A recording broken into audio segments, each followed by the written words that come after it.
Pope Francis says that Christians can play a role in shaping Europe's future by promoting dialogue in politics. Qual è la nostra responsabilità in un tempo in cui il volto dell'Europa?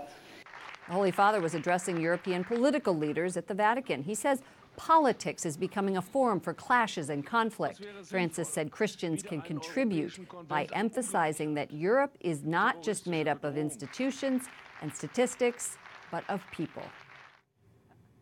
Sally Axworthy is the British ambassador to the Holy See. Welcome to the program. She joins us from Rome. Thank you.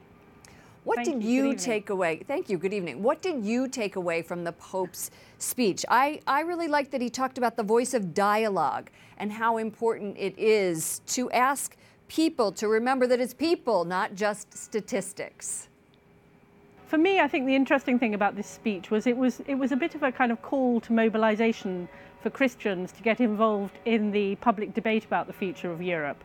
One of the phrases that struck me was that he said that religion is seen as a private matter in much of Europe, but it needs to contribute to the public debate and be out there playing a role in society. So I think his previous speeches have been on Europe have been to the heads of state and government, and when he received the Charlemagne Prize. But this time he was talking to the Catholic bishops, to Catholic activists, to politicians, civil society, and he was really encouraging them, I think, to go out there and to shape Europe so that it's the sort of Europe that they want. You know, Britain is in the process, as you know, breaking up with the European Union. How does the Holy Father's appeal apply to the United Kingdom? So one of the things that struck me about his speech was that he was talking about Europe from the Atlantic to the Urals, and he was talking about our shared values and our shared heritage that had made Europe great. And as you know, the United Kingdom is in the process of leaving the European Union, but we're not leaving Europe. And those things that bind us together will still be there. So we will still be working closely with our European partners. Give us a snapshot of your role as a diplomat to the Holy See. What goals do you and the Holy See share? So we work together with the Holy See on our common objectives. So those are mainly the global moral issues where we're both campaigning, really, such as the United Kingdom is campaigning to eradicate modern slavery and human trafficking.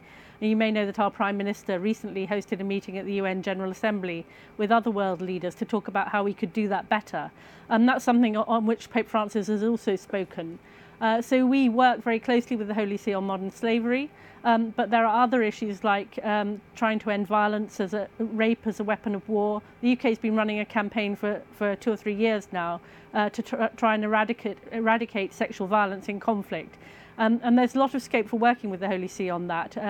Often the religious sisters are people who support the victims of sexual violence. And we recently, for example, did some training for religious sisters in the Congo. Well, thank you so much for joining us, Ambassador Sally Axworthy, British ambassador to the Holy See. Thank you.